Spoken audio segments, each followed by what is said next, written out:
এটা সত্য যে পুরুষের 4 বিয়ের কম আমাদের ধর্ম অধিকার দিয়েছে। জানার আগে মুসলিম হয়ে থাকলে ভিডিওটিতে একটি লাইক এবং চ্যানেলটি সাবস্ক্রাইব করে রাখুন। কিন্তু এটাও সত্য যে একটা পুরুষকে দ্বিতীয় বিয়ের জন্য বাধ্য করে একজন নারী। কিছু নারী আছে স্বামীর উপরে একদমই সন্তুষ্ট থাকে না। একটা পুরুষ কখনো নারীর সৌন্দর্য দেখে ভালোবাসে না।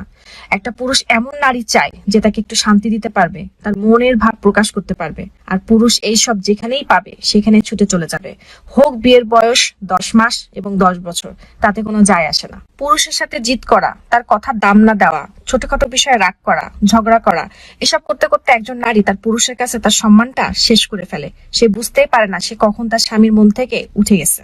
সেই নারী তার স্বামীর মন দখল করে রাজত্ব করতে পারে, যে তার স্বামীর পছন্দ মতো নিজেকে বানিয়ে নেয়, স্বামীর উপরে সন্তুষ্ট থাকে। বিশ্বাস করুন, একটা পুরুষের কাছে এটা কোনো বিষয় না যে তার স্ত্রী বড়লোক নাকি গরিব ঘর থেকে আসছে। টাকা কামানোর জন্য আল্লাহ তাআলা পুরুষকে বানিয়েছে। একজন পুরুষ এমন এক অর্ধাঙ্গিনী চায় যার কোলে মাথা রেখে সে একটু শান্তি খুঁজে পায়।